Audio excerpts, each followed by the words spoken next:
त्यांना विनंती करतो की आपण या ठिकाणी आम्हाला संधी द्या. माननीय अध्यक्ष महोदय आणि उपस्थित सर्व पत्रकार भगिनी आणि बंधूंनो, आज ही अत्यंत आनंदाची गोष्ट आहे की डॉक्टर अर्चनाताई पाटील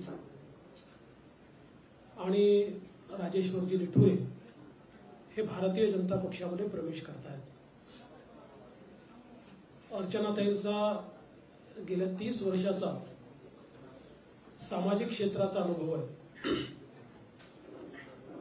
त्या थेट राजकारणात जरी काम करत नव्हत्या तरी देखील माननीय शिवराज पाटील चाकूरकर साहेब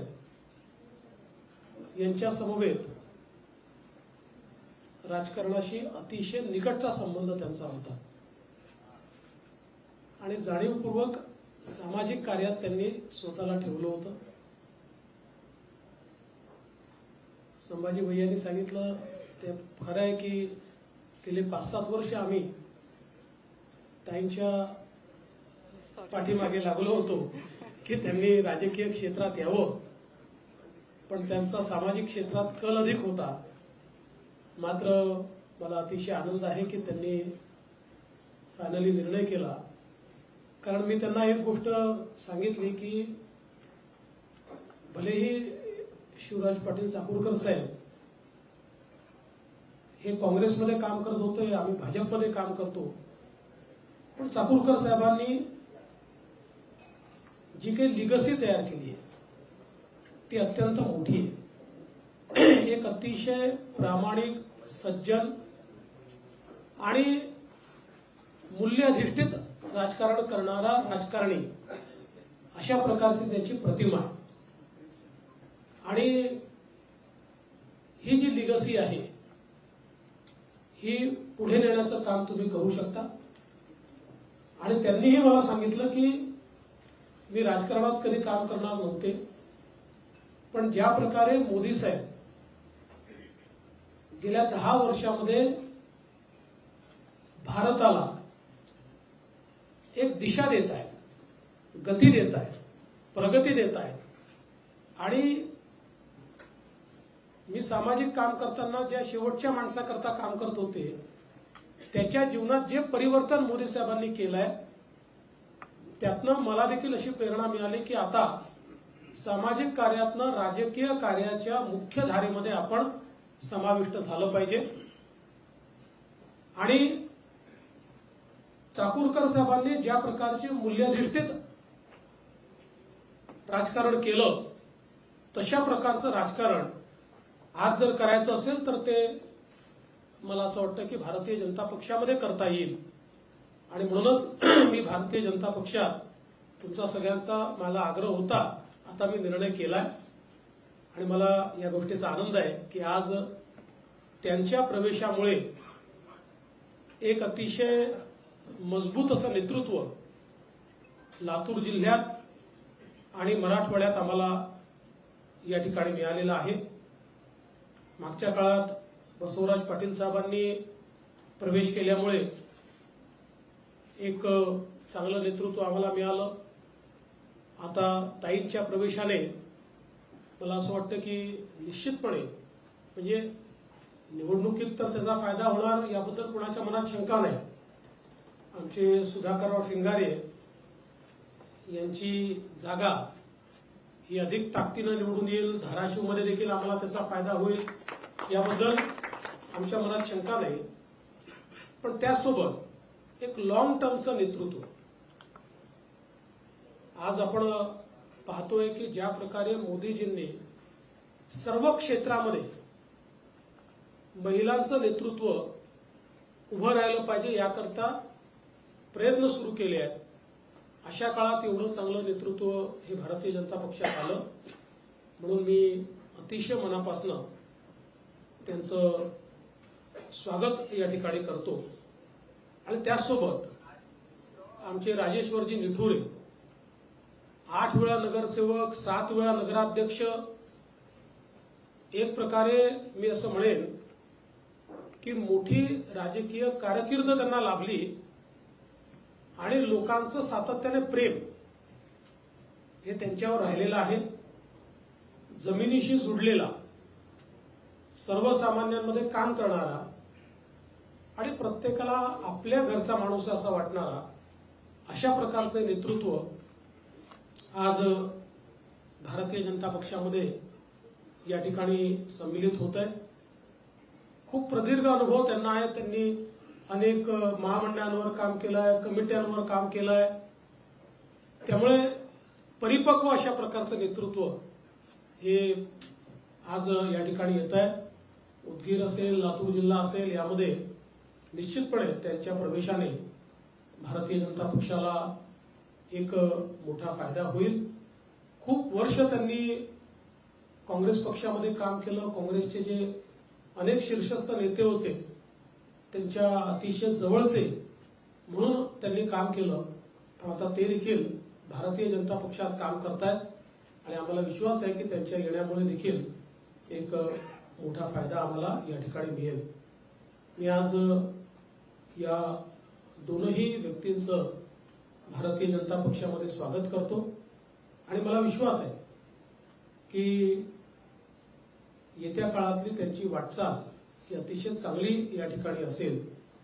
खरं म्हणजे ताईंनी तर सांगितलं की मंचावरचे सगळेच लोक हे त्यांना आग्रह धरत होते. म्हणजे या ठिकाणी कराड साहेब असतील, राणा जगजितसिंग असतील, अभिमन्यू पवार असतील, सगळ्यांचा आग्रह होता. तर आता तुम्ही त्यांचा आग्रह सगळ्यांचा मान्य करून आल्यात. आता तुम्ही पुढच्या काळामध्ये एक मजबूत नेतृत्व उभं करा. ज्या प्रकारे तुम्ही सामाजिक काम उभं केलं, आता तेवढ्याच ताकदीनं राजकीय काम तुम्ही उभं करावं. अशा प्रकारची मी शुभेच्छा तुम्हाला या निमित्ताने देतो आणि पुन्हा एकदा आपलं सर्वांचं स्वागत करून मी माझं स्वागतपर मनोगत या ठिकाणी व्यक्त करतो. धन्यवाद.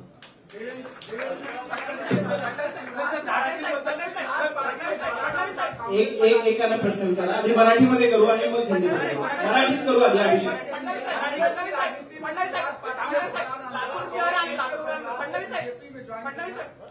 देखिए, बहुत हमारे लिए खुशी की बात है कि शिवराज पाटिल चाकुरकर जी, जो कांग्रेस के बहुत कद्दावर नेता रहे हैं और भारत की लोकसभा के अध्यक्ष भी रहे हैं, भारत के गृह मंत्री भी रहे हैं, महाराष्ट्र की और देश की राजनीति का एक जाना माना नाम है.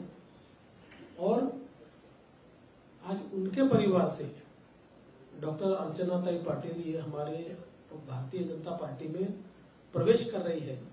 ये हमारे लिए बहुत महत्वपूर्ण और बहुत हर्ष की बात है. हम सभी जानते हैं कि शिवराज पाटिल चाकुरकर जी ने एक अपनी लीगेसी तैयार की है. एक मूल्यों की राजनीति करने वाला, एक स्ट्रेट फॉरवर्ड राजनीति करने वाला, एक स्वच्छ छवि से राजनीति करने वाला, इस प्रकार का, भले हमारे विरोध में रहे वो कांग्रेस में, लेकिन उनकी छवि एक अलग प्रकार की छवि है. और उसी धरोहर को, उसी विरासत को लेकर आज अर्चना जी हमारी पार्टी में आई है और मोदी जी पर विश्वास रखते हुए उन्होंने ये कहा है कि 10 वर्षों में मोदी जी ने जिस प्रकार से देश को गति और प्रगति दी है, तो उससे मुझे प्रेरणा मिली है कि मैं भी देश की मुख्य धारा में काम करूं और भारतीय जनता पार्टी में काम करूं.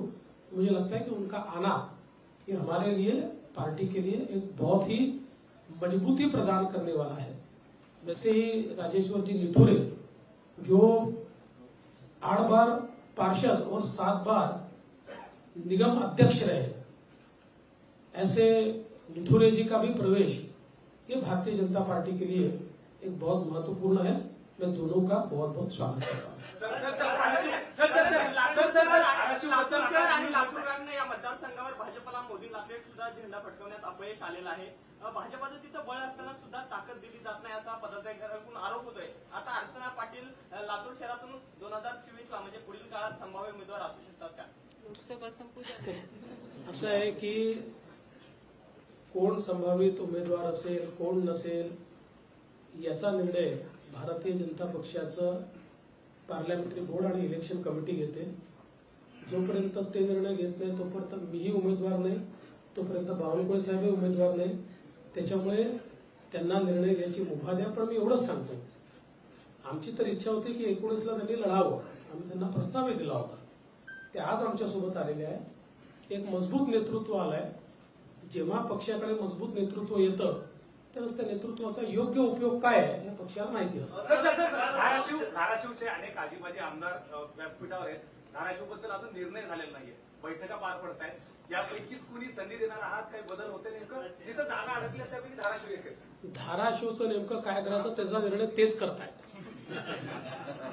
ते सगळे बसले आहेत आणि त्यांना आम्ही सांगितलेलं आहे सगळ्यांनी मिळून, म्हणजे अजितदादा, मी आणि मुख्यमंत्री मोदयांनी, की तुम्ही सगळे मिळून निर्णय करून या.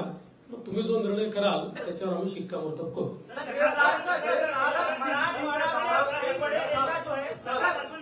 विनायक सर, सकाळपासून एक चर्चा सुरू आहे की मराठवाड्यातला एक बडा नेता भाजपच्या पक्षात प्रवेश करेल, भाजपमध्ये प्रवेश करेल. संभाव्य कोण उमेदवार, संभाव्य तो नेता कोण असेल? तो नेता तुम्हाला भेटला देखील असं भेटलाय अशी चर्चा आहे. कोण आहे ते, म्हणजे सांगा ना मलाही प्रश्न पडलाय की हा नेमका नेता कोण आहे, की जो मीडियातच माहिती आहे मला माहिती नाही, असा हा नेमका नेता कोण आहे. जेव्हा जेव्हा भाजप प्रदेश कार्यालयामध्ये येत असता तेव्हा तेव्हा काहीतरी मोठा भूकंप होतो हे पाहिलंय. मागच्या वेळेला तुम्ही आला तेव्हा अशोक चव्हाणांचा पक्षप्रवेश झाला. आज देखील तुम्ही येणार होता. अशी चर्चा होती की मराठवाड्यामधला एक प्रमुख नेता तुमच्या संपर्कामध्ये आहे, तुमच्याशी संपर्क देखील झालेला मात्र तो पक्षप्रवेश काही कारणास्तव रखडला. तो मुहूर्त तुम्ही नेमका कधी काढणार? असं आहे की पहिल्यांदा तर मराठवाड्यातल्या मोठ्या नेत्यांनी प्रवेश केला आहे. याच्या व्यतिरिक्त आज दुसरा कुठलाही मोठा नेता प्रवेश करेल अशा प्रकारची परिस्थिती नाही. आणि टू बी फेअर तुम्ही माध्यम अंबादास दानवेंची चर्चा करताय. असं आहे, आम्ही जर ऑपरेशन केलं ना तुम्हाला कळतच नाही, आणि तुम्हाला कळलं तर लक्षात ठेवा ऑपरेशन नाही. त्यामुळे अंबादास दानवेंची आमचा कुठलाही संपर्क नाही.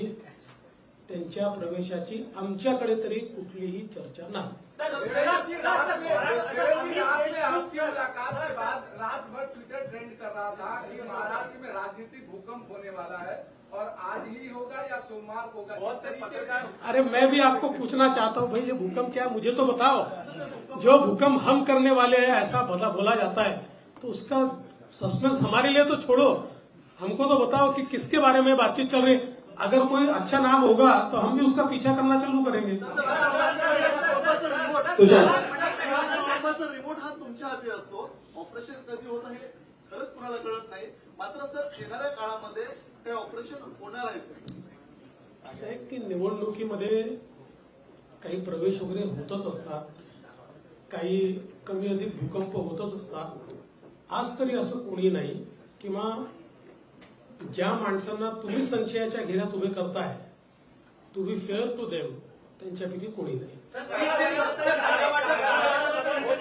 चार जागावरून काहीतरी अजूनही गोष्ट आहे. रत्नागिरी, सिंधुदुर्ग असेल, संभाजीनगर असेल, धाराशिव म्हणताय, नेमकं थांबलंय कुठं? कधीपर्यंत होईल काय अंदाज? नाही, खरं आहे तुम्ही म्हणता अशा 4-5 जागांवर आमचं अडलेलं आहे. काय असतं की एक जागा अडली की 3 जागा अडतात, कारण मग ही यांची असेल तर ती त्यांची असते. तर त्या हिशोबाने पण मला असं वाटतं की म्हणजे आता आमच्या सीट्स देखील घोषित झाल्या, कदाचित काही सीट्स राष्ट्रवादी देखील आज उद्या घोषित करेल. त्यामुळे फार अडलाय अशी परिस्थिती नाही आहे. थोडंसं अडलाय, 1-2 दिवसात सॉल्व्ह. पार्टी ज्वाइन कर सकते हैं क्या? चर्चा की संभावना है, आप बताइए क्या, कितना तक सच है वो आपके संपर्क में है? कौन? अमित देशमुख. कहीं से भी मेरे संपर्क में अमित देशमुख नहीं है. उनके भारतीय जनता पार्टी के प्रवेश की कोई चर्चा नहीं है. मुझे ऐसा लगता है कि देखिए कोई हमारा विरोधी भी है तब भी उसको बिना कारण के संशय के घेरे में लाना ये ठीक राजनीति नहीं है. पिछले 4 महीने से लगातार कांग्रेस एनसीपी की बैठक चल रही थी, लेकिन अब फ्रेंडली फाइट की बात आ गई है. इसको कैसे देखते? 4 महीने फिर बैठक देखिए, चाहे वो महाविकास आघाड़ी हो चाहे इंडी अलायंस हो, ये फ्रेंडली फाइट ही है. ये सब फ्रेंड करके बैठते हैं, एक दूसरे से फाइट करके वापस जाते हैं, इसलिए फ्रेंडली फाइट ही चल रही है 4 महीने से। महाविकास आघाडी असो की इंडी अलायन्स असो, ही फ्रेंडली फाईटच आहे. गेले 4 महिने तुम्ही बघताय हे फ्रेंड म्हणून बघतात आणि फाईट करून वापस जातात. त्यामुळे फ्रेंडली फाईटच त्यांची चालू आहे. या जिल्ह्यातून हा पक्षप्रवेश होतोय लातूरमध्ये. पाठीमागच्या काही काळामध्ये पदाधिकाऱ्यांमध्ये वाद झाला होता. कुठेतरी पक्ष नेतृत्वाचा नियंत्रण कमी पडतंय, कारण की आज सुद्धा रमेश कराड या ठिकाणी उपस्थित नाहीत. जिल्ह्याचा एक मोठा पक्षप्रवेश होत असताना एक आमदार उपस्थित नाहीत. रमेश कराडांचा तर सर्वात जास्त आग्रह होता की ताईंना पक्षात घ्या. आता सगळे रोज पोचूच शकतील असं नाही आहे, कुणाला काही काम असतात, काही अडचणी असतात. त्याच्यामुळे कोणाच्याही मनात काही शंका नाही, इथे कुठलाही संघर्ष नाही.